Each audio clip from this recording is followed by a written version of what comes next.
Did anyone look at the homework? Anyone at all? Yes. Yes. Any questions? Yes. Shoot. So, okay, this is an important question. I think it's problem 7, the derivation one. Simplifying for the ideal last gas? part. Yes. That is really tricky, and I'm not sure how to do it. I think the best strategy is you combine C and D. See, okay. Or you could rearrange these two equations here to cancel out dt. No, hold on. I'm trying to think. I think you can rearrange and solve for dt and substitute one into the other. Oh, see, but it's a little bit. You don't simplify one of those equations. You got to manipulate them a little bit. Okay. So that's the tricky part. I think you might be able to do it either by manipulating the conclusions or by manipulating the starting points. I mean, obviously, if the equations are right, you should be able to go either way. But yeah, that's the only tricky one. The rest of them are just plug and chug, substituting the ideal gas law. The direction said to start with 1. And so I was trying to figure out with just 1, and I was like, how do I get volume and pressure from just one equation? Oh, I guess actually starting from the expressions below. Yeah. Okay. So I was super confused, but that's helpful. Well, you could start with 1 and then substitute the other under 1. But I don't want you guys just to look up, equation 7.2 in the Sandler book says this is okay. Right, so that's what I was trying to avoid. Yeah. Any other questions? So if we do a week from today, and then a week from Friday will be a quiz. The quiz will cover conceptual questions based on here, energy balances, entropy balances, and state change calculations. Easy state change calculations, right? Obviously we didn't have too many complicated state ones here. It's mostly energy and entropy balances. More questions? One other question. Yes. I think it's problem 3, and it's about just like the ideal gas and like fixed piston versus fluid piston. And it said to derive the equations for it. I was not sure what that meant because like you get like equations from kinetic theory of gases, but No. What I mean is simplify the energy balance. So it says I'll read through the question here. An ideal gas has to be heated in 2 different piston cylinder devices. 1, it has a constant volume, and 2, it's a constant pressure, where the piston is allowed to move. You may assume constant values for the heat capacity. And so what I say here is derive an equation for each system that determines how much energy is required to heat the gas from T1 to T2.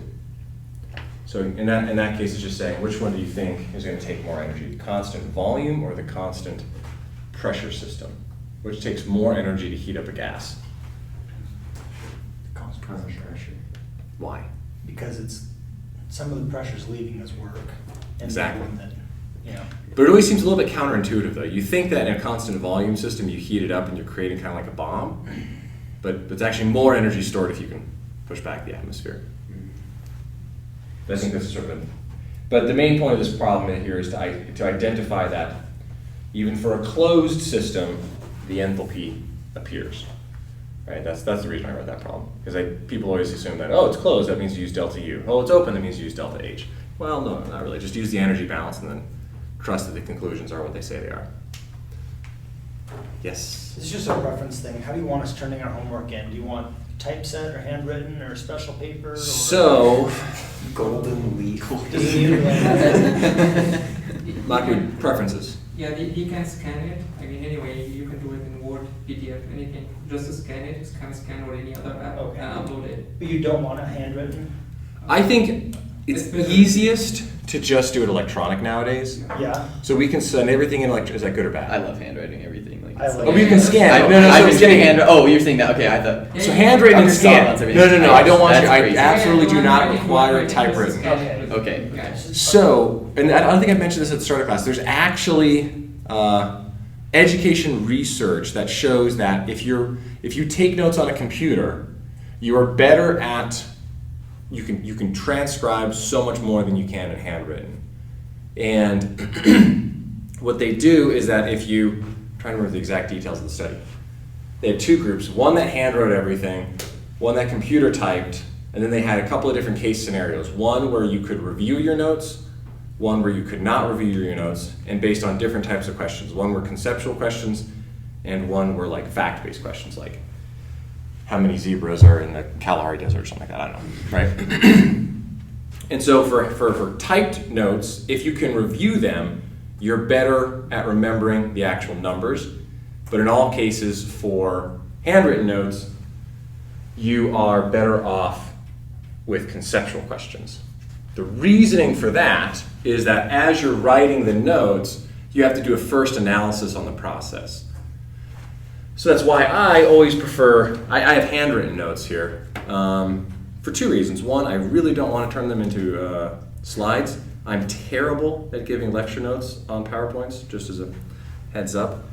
And also, I just think it's actually a better way to learn complex concepts. Because you're doing that first analysis process, and I'm a firm believer that there's something in the brain that just sort of like chugs away thinking about stuff, even when you're not working. So that's why you always have those like revelations when you like wake up in the morning, you're in the shower, you're like, oh, of course, that's why it's this way. I always feel like there's a part of the brain. I think this handwriting notes always initiates that process. But anyway, yeah, so with, going back to the question at hand, so you can handwrite them, you can type them, you can do whatever you prefer. But then I think the best course of action is to scan it.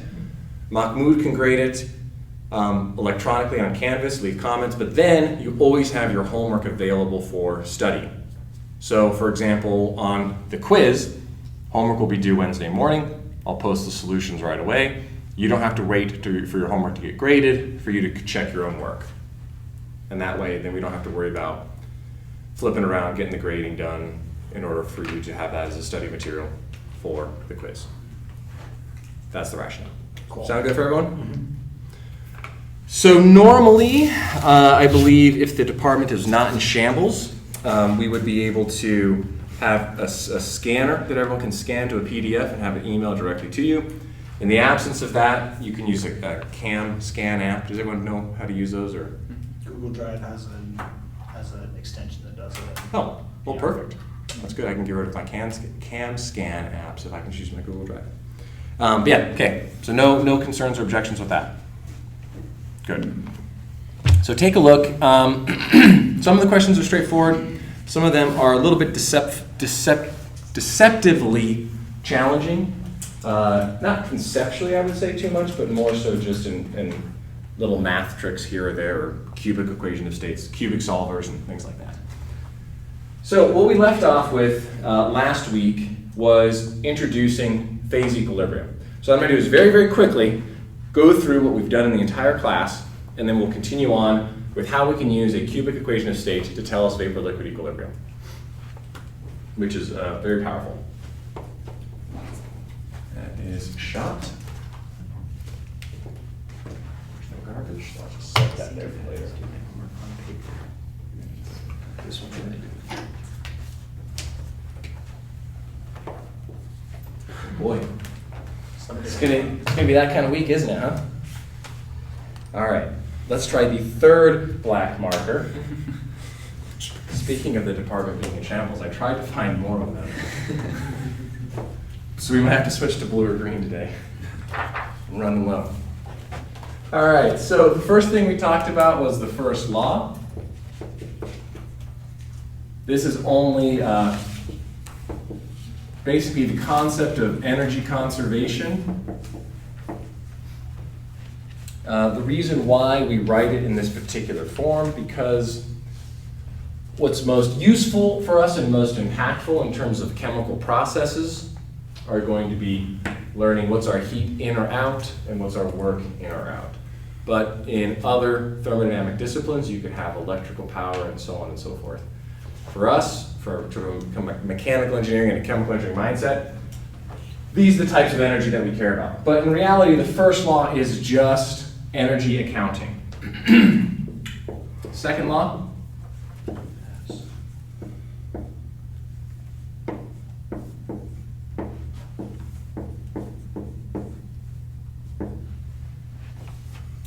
Entropy always increases. Entropy is at a maximum at equilibrium. And that in order for the universe to be stable, you have to have entropy being a concave function. And again, like I said, I'm not the best with math, so when I think of concave, I just think of a frowning function. Next, we are going to define some terms.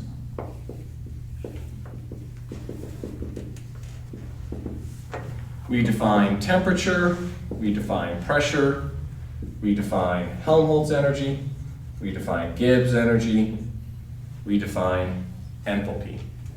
These are all defined based on these two principles and also density.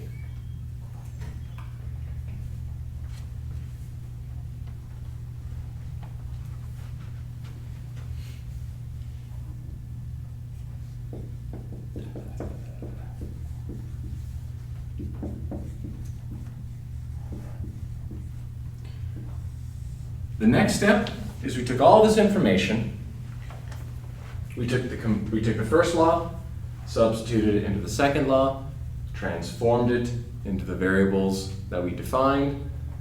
We did a little bit of, in order to do that, we did a little bit of calculus, basically noting that if we expand any thermodynamic variable, we need to expand it with respect to two other thermodynamic variables, and that fully defines the system, right? The implicit assumption here is that we only need two variables and a function to calculate the third. And that's our goal in thermodynamics, is we are going to try and find that function that allows us to relate between two thermodynamic variables to a third one. Because two of these are very easy to measure.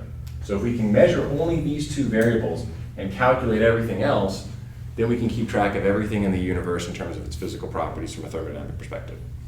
Which is very important because we care about getting the most bang for our buck in terms of phase transitions, power generation, and so on and so forth.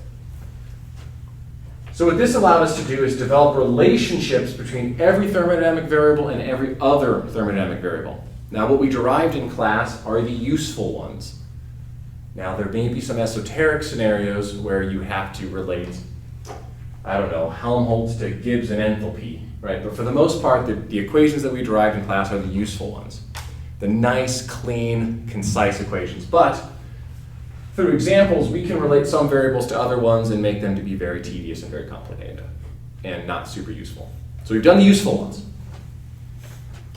So just force yourself and convince yourself that what we did here is okay. Whatever it takes.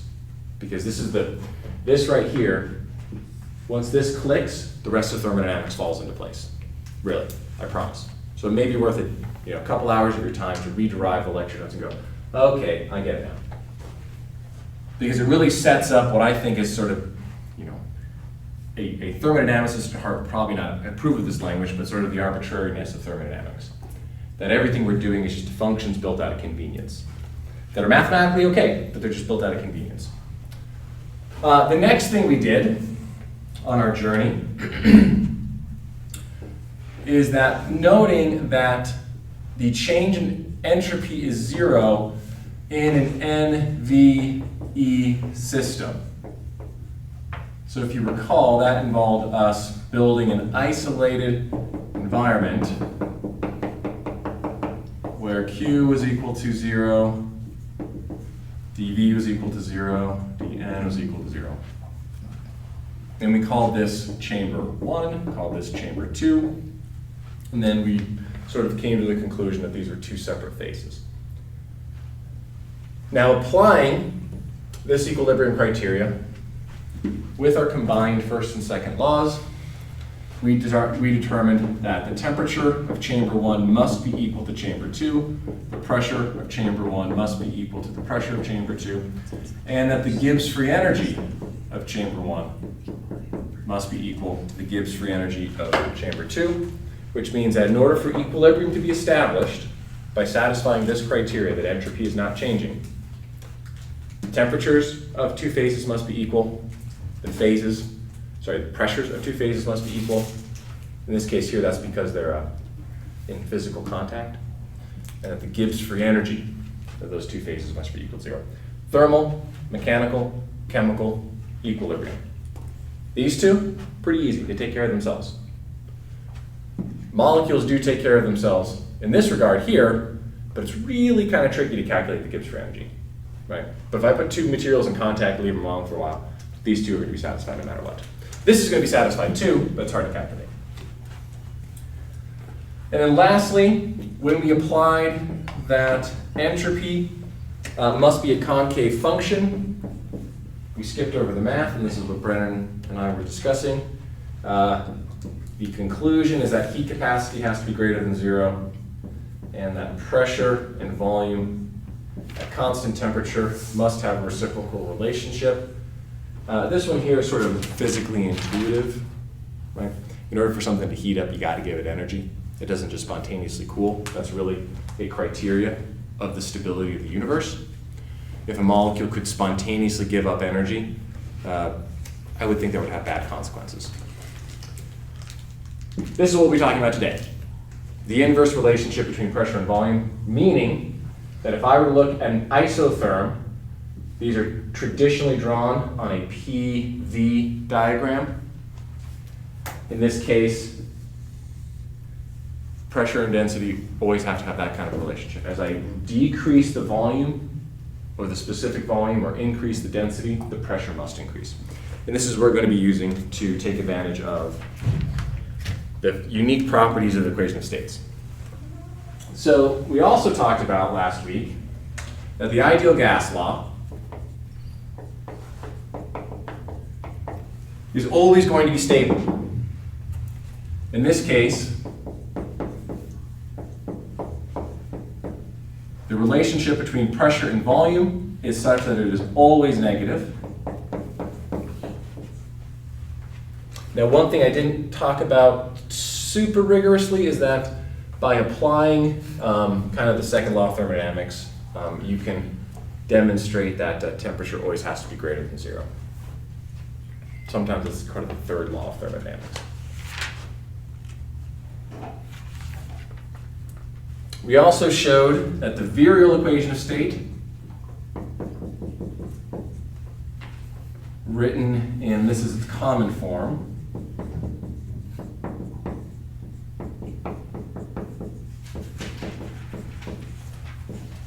this is the second virial coefficient, that B of t term. If you rearrange the virial equation of state, you can get it into a form that looks like this.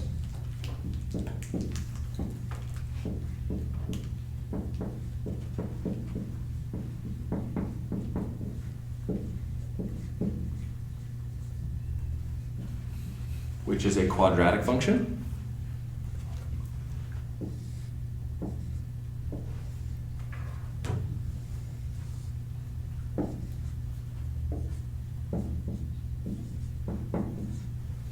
And again, we're looking at a isotherm, so at a constant temperature, this is the relationship between pressure and volume. And we can identify here that this is an unstable region, and that is a stable region. Now, the virial equation of state, this is really not an intended property of it. This is just sort of a consequence of the nature of the equation. And finally, that brings us to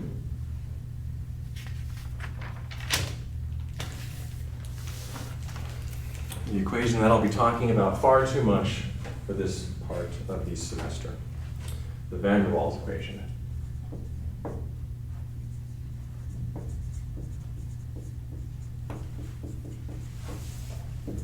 Which was actually developed before the virial equation of state. So the form that I prefer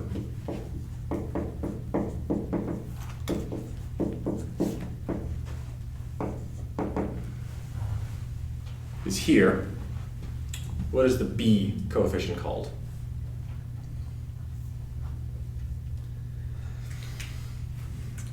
The molecular volume.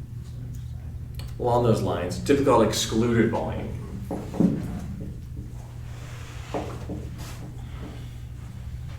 This is the volume that is inaccessible for other molecules to be in so that they don't overlap. Right? So it's assuming that molecules cannot overlap. So the excluded volume is actually larger than the summation of all the volumes.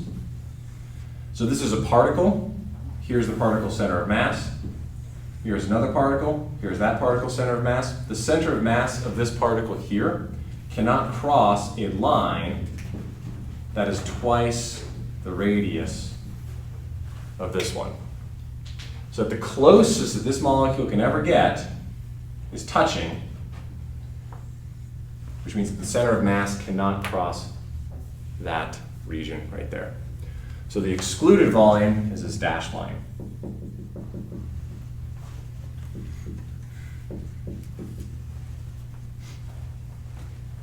What are the units of excluded volume?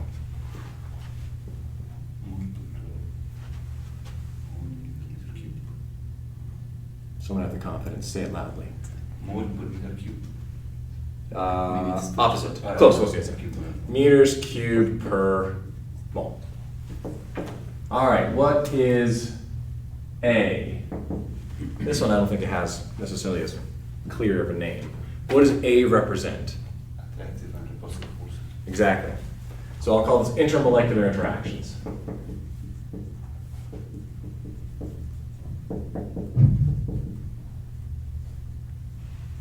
What are the units of A?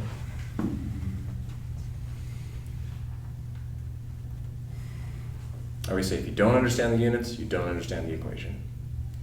My personal philosophy. So every time I derive something, I always go back and double check to make sure that the units make sense.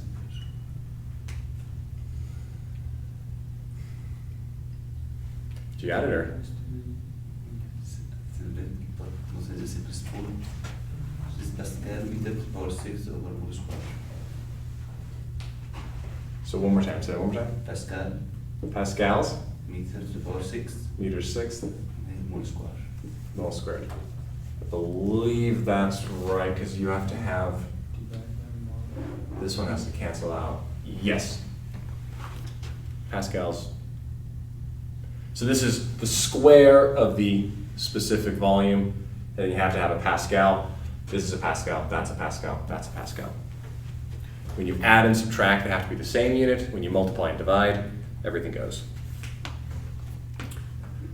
So, this equation can be rearranged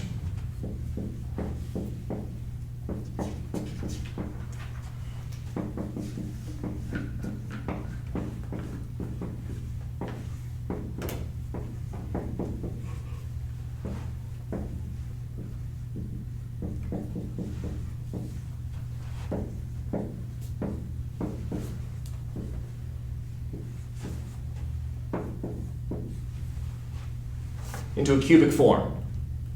A coefficient times v cubed, B coefficient times v squared, C coefficient times pi. V, D coefficient, your constant. So any code that you write, and you'll see why in a moment, why we have to write code to apply these types of things. If you base your analysis on reorganizing your coefficients here, and there's a table in the Sandler book, and I think it might actually have a slightly different form than this. I don't remember exactly what table it is, but there's a table that lists about 4 to 5 different cubic equations of state and what their A, B, C, and D coefficients are. So once you understand the algorithm of how to apply a cubic equation of state to solve these multi-component, multi-phase equilibrium problems, the actual substitution of one equation of state to another is relatively trivial and straightforward. A little bit of programming, right? But it's really more just defining variables and defining functions, in the lines of code that are above this. Who here is comfortable with some form of command line coding? Who here has used MATLAB previously? Would you guys say you're good at MATLAB? Maybe a little. So I don't have a preference for MATLAB or Python or whatever. If you're good at those packages, the homework problems for the next couple assignments will be a lot easier. I will write them such that they can be solved in Excel, but with a little bit of pain and suffering. right? So if you do it in MATLAB, it'll be a lot quicker, or Python, or C, whatever you want to do. Not C, don't use C. C++, but still, you don't have to compile these codes. They're not that rigorous, right? You can do them scripted. So, but I'll write them as such that, like, I'll say, plot this function as a property of this function, but every 50 degrees. So if you're doing it manually with Excel, you'll have to, like, solve a system, change the temperature. Solve a system, change the temperature. Solve the system, change the temperature. If you do it in MATLAB, you just write a loop and you're done. Right. Now the advantage of this equation is that it has a really useful shape.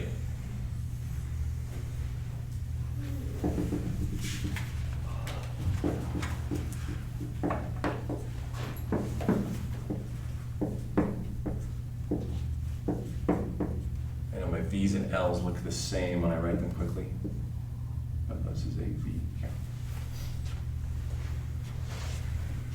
At low pressures and high specific volumes or low densities, so we can call this whatever density. No. Yes. At high reciprocal densities, that doesn't help very much either, does it? Well, anyway, so at really, really low pressures, our system is going to be in the gas phase. At high pressures, our system is going to be in the liquid phase. Now, what we're going to talk about today is how we actually go from this curvy, sort of, they call them van der Waals curves, or there's a lot of different names people call them, but from this curved region, we can do some clever math and actually figure out what is the pressure at which the phase transitions from the vapor phase to the liquid phase. And this right here would be your change in specific volume as a function of your vaporization. And then applying some other thermodynamics that we'll be talking about over the next couple of days, we can calculate the heat of vaporization, the entropy change of vaporization. We can calculate all these different things by taking advantage of some equations like the Clapeyron equation, right, for example. Today we'll talk about how we can apply this curved shape to solve the phase equilibrium problem.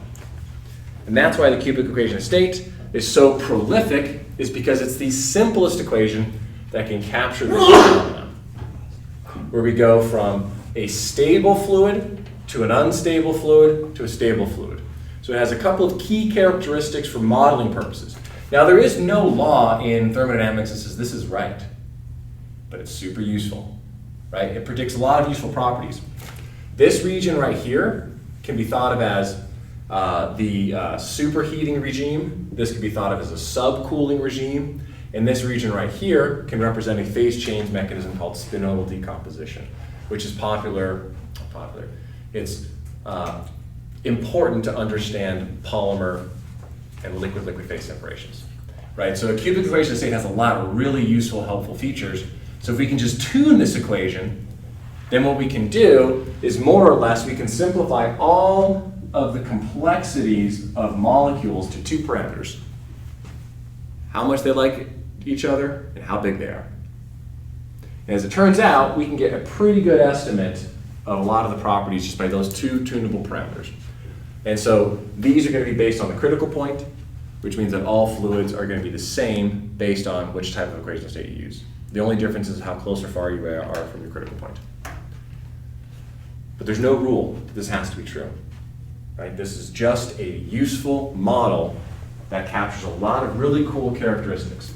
So I would classify this as more or less a semi-empirical model, because you have theoretical foundations for your formulation of A and B, but ultimately your A and B parameters are going to be tuned and optimized for that particular material of interest.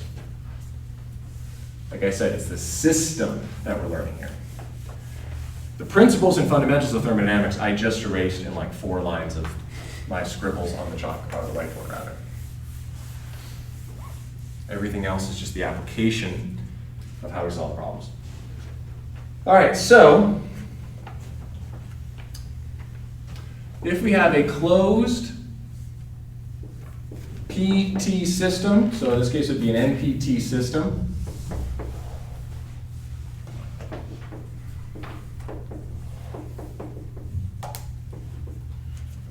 it means the Gibbs free energy is at a minimum.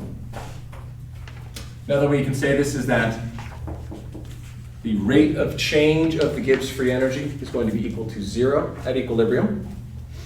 So we're going to borrow from one of our useful equations, where we have that the change in Gibbs free energy related to some variables that are of interest in this particular system.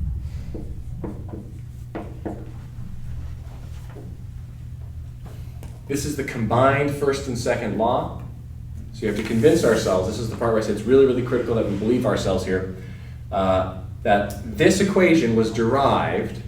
This is not just a magical equation that I pulled out of the air. It was derived based on relating the first and second law, combining them together, and then transferring the variables into different unit systems. Right, so that's what I mean. You got to convince yourself that this here is just an expression of the first law and second law with some definitions on top. We've defined pressure, we've defined temperature, we've defined Gibbs. Based on those definitions, this is what it has to be in order to never violate the first law of thermodynamics and to never violate the second law of thermodynamics. So it seems arbitrary, but it's very, very useful. So,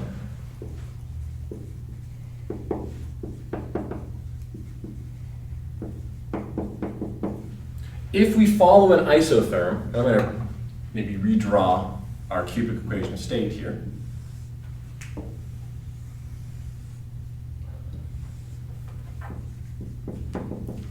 What we want to do is to map a path from a liquid to a vapor following along this line of curvature at constant temperature.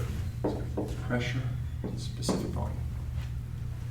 So in that circumstance, dt is equal to 0. So what we're looking at here is we are looking at the change in Gibbs free energy of vaporization, which is equal to the Gibbs of the vapor minus the Gibbs of the liquid, which is the integral going from the initial to final state, so liquid state to the vapor state, of dg, the change in Gibbs, which is equal to the integral going from the liquid state to the vapor state of.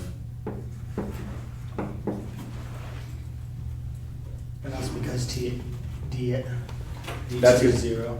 In this case here, we are following a path of constant temperature. So that's the equation that we're applying there.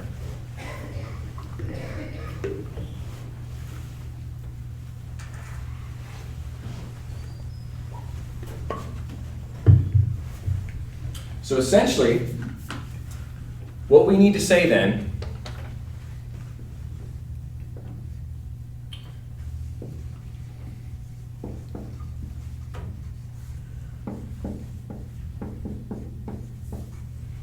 so at a phase change,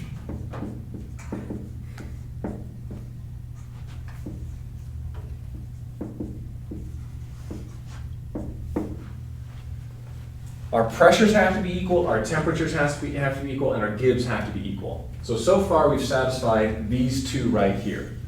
In order to satisfy these two, getting the pressure right involves making sure that that relationship is good, right?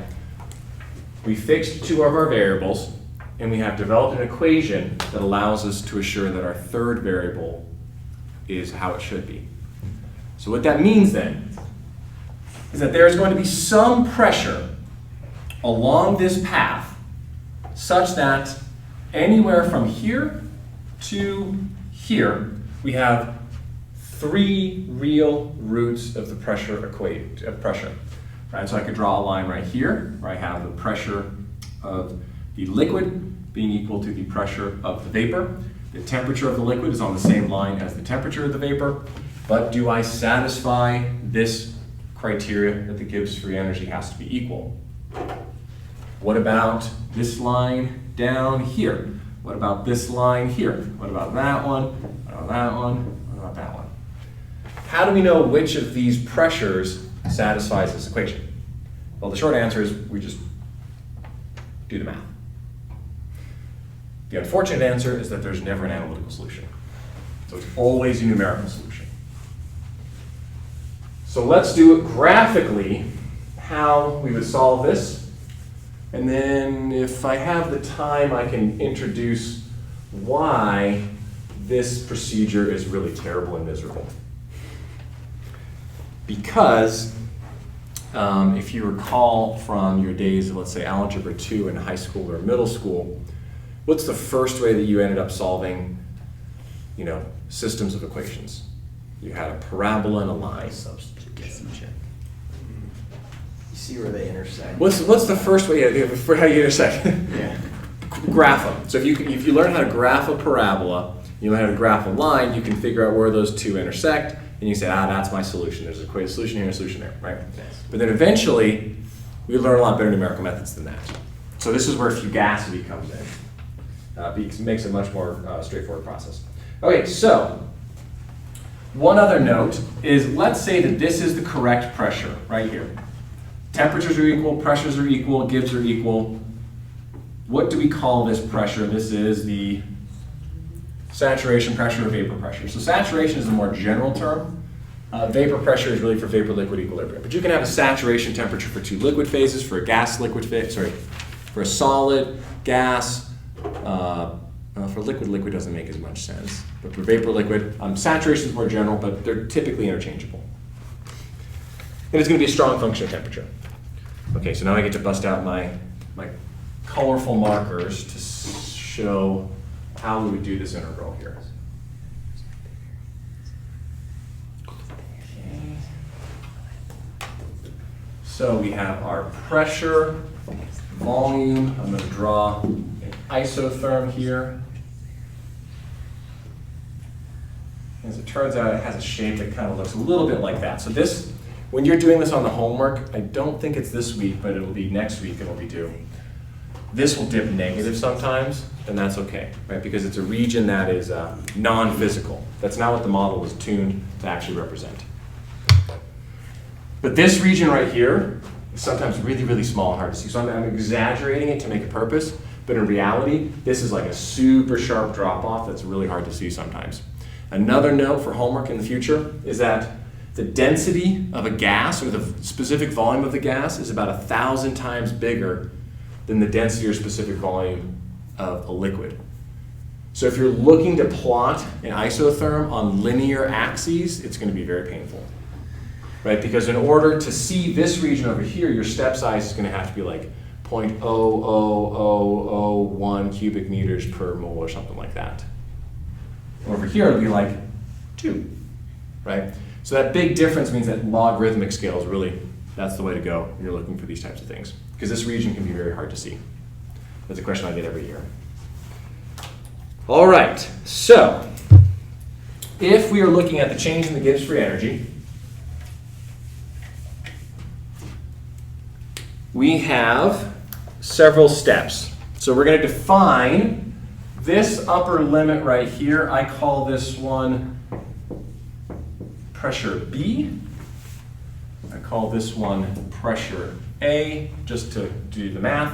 And then there's going to be some sweet spot here that I'll call pressure alpha, which will be equal to the vapor pressure. This is an isotherm, so the temperature change is 0 following along this path. This curve is defined by a cubic equation of state. Could be any equation of state.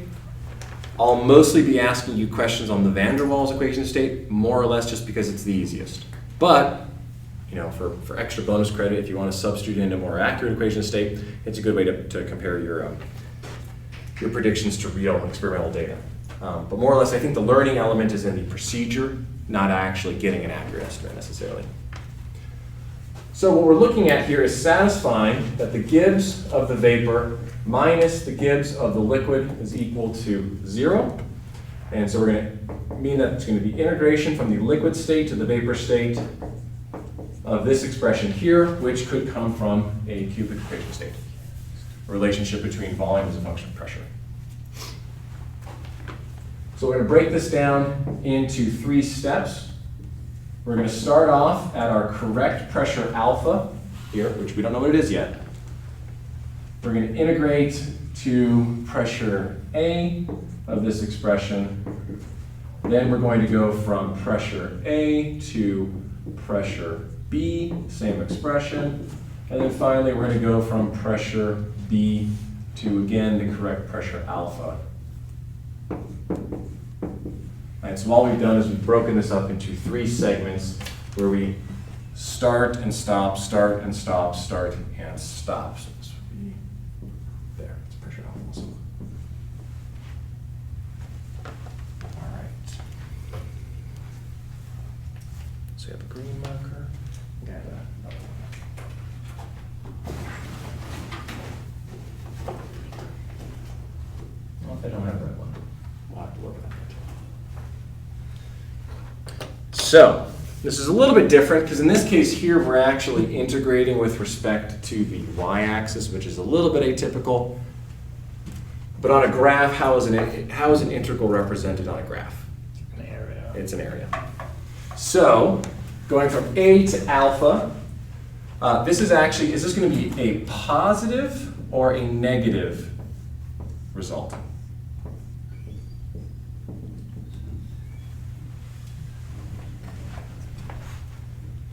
This is a positive area or a negative area? It went backwards, so it was a negative. It's a negative area because, let's see, alpha is higher than A, so you're going from a high value to a low value. Was that the first fundamental theorem of calculus? Is that? Yeah, something like that. One of those theorems of calculus when you switch the limits. So that's a negative area, so we'll be subtracting that at some point. Now, next step is we're going to go from A to B here. So I'll draw it this way. That's going to be going from A to B, all the area under the curve. Like so. Oh, so you split it up like that because it snakes back and forth? Bingo. Okay. Makes sense. This is going to be a positive area or a negative area. It's positive. It's going to be positive here, which means that these 2 regions are annihilated. Positive and negative cancel out. And the last one, we're going to go from pressure B to pressure alpha, so going from here to here. Is this going to be a positive or negative area? So there's going to be a negative area here. So that is going to be this region like so. Let's see, I'll draw a line across like that. So that means this region, positive and negative cancel out. This region, the positive and negative cancel out. And what we are left with is a negative area here and a positive area here. And the only way that we can satisfy our expression is if these 2 areas cancel out. So that means that in order to ensure that the Gibbs free energy going across the phase transition is equal to 0, is that you have to know what the pressure is, the vapor pressure, and that the area under these 2 regions actually cancel out.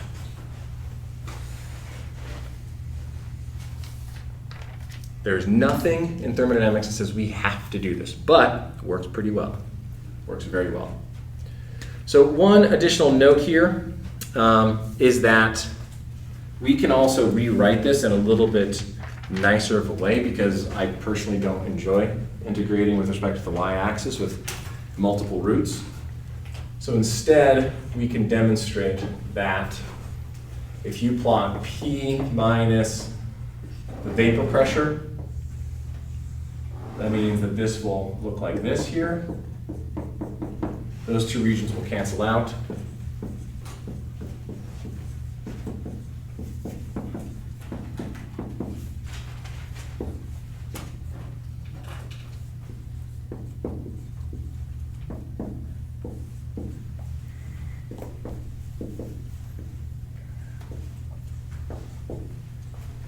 We can show that these 2 expressions are equivalent.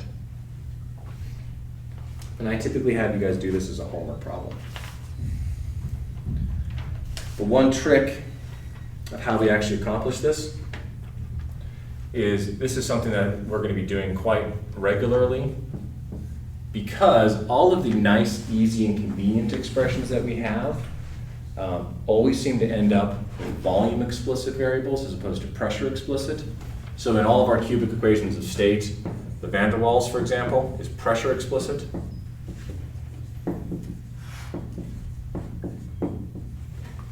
Right, so it'd be much easier to have all of our thermodynamic relationships as a function of pressure with changing volume as opposed to volume with changing pressure. Right, because it's a lot harder to independently modify the pressure in our cubic equations of state formulations. So what we do instead is we transform this expression here, so we get P dV plus V dP.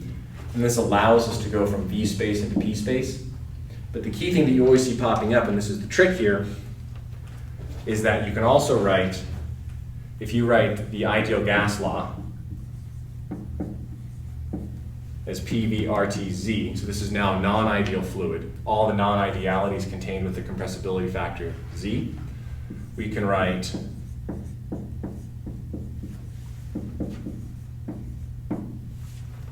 like here, RTDZ. So every time you see an equation of state in this class, that's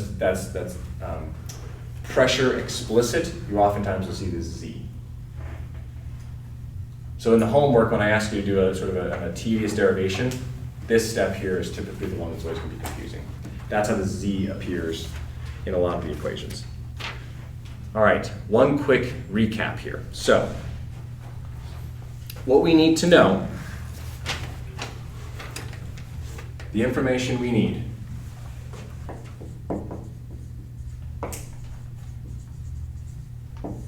we need a cubic equation of state.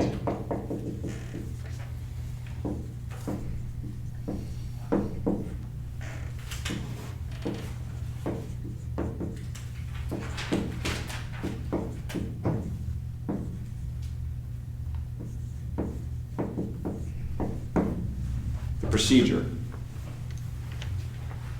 We have a tuned, preferably, tuned and optimized cubic equation of state. We can plot it. We can do this mathematically as well.